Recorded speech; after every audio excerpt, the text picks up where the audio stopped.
Good evening, guys. Thank you for watching sa Payo ni Kuya Eman sa YouTube. And then sa page and FB page ko, and then at the same time sa TikTok. Maganda yung topic natin ngayon. So, ano nga pala, congratulations nga pala sa pelikula ng Rewind. So, madaming learnings ako natutunan. So, ang topic po natin ngayon is all about, yun nga, from the word itself, rewind. So, balikan natin kung ano yung nangyari sa life ko na gusto ko din ma-share sa iba. Una, may mga dahilan kung bakit nangyayari sa atin ang isang sitwasyon. Like on my case, namatayan ako ng magulang in the year 2013. Parehas po sila, si nanay at si tatay, namatay sila sa life ko. Masakit yun sa pakiramdam, masakit yun sa life ko. At alam natin na hindi natin kayang balikan yung mga pangyayaring iyon. So, medyo bata pa ako nung nawala sila sa life ko. And then, masakit yon at the same time, may dahilan. Ito pala ang magiging dahilan kung ni Lord para bigyan tayo ng lesson sa buhay. Una, I'm the only child, nag-iisa tayo. And then at the same time, hindi natin alam, minsan kapag may mga tao tayo sa paligid, parati tayong dependent sa magulang natin.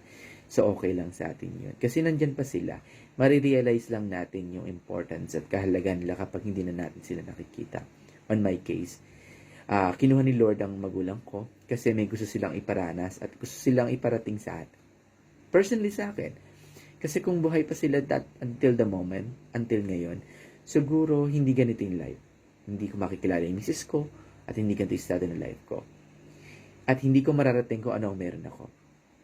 Sabi nga ni Lodi, kinuha ko ang mga mahal mo sa buhay para iparanas at iparating sa iyo at ibigay sa iyo yung lessons na to para maging maganda ang kinabukasan mo. Para maging mas matatag ka sa hamon ng buhay. Tandaan natin, walang rewind. Hindi ko na maibabalik ang buhay nila, pero yung lessons and tatag na binigay sa akin ni Lord ay until now ay daladala ko. So, isa lang ang masasabi ko, as payo ni Kuya Eman, hanggang buhay pa ang ating mga magulang, iparanas natin ang the best na kailangan matanggap nila. Dahil hindi na natin maibabalik ang buhay nila.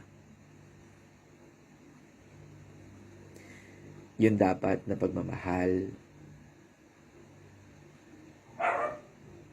na dapat ay natatanggap nila. Yun ay ibigay natin hanggang buhay pa sila. Masaya, masarap ang may magulang. Huwag nating hayaang ibigay sa atin ni Lord ang lessons na maiparamdam sa kanila yung pagmamahal kapag wala na sila. Hanggang nandyan sila, yung time natin para sa kanila dapat ibigay natin.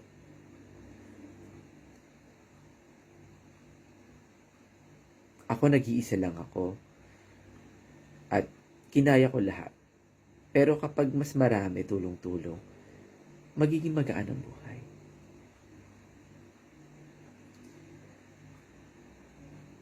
Kung babalikan natin ang pelikulang Rewind, may lesson po yun. Hindi lang po ba sa fantasy or imagination, may lesson yun sa buhay mo. Sabi nga ni Lodi, kinuha ko ang nanay mo, kinuha ko ang tatay mo, para maging successful ka. Kung mapapansin natin si Ding Dong Dantes, naging successful, almost maging CEO siya, naging maganda ang career niya.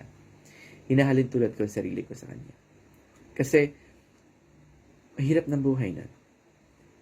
So, in life's realizations, hanggang may pagkakataon, corporate. Thank you for watching. Payo ni Kuya Eman.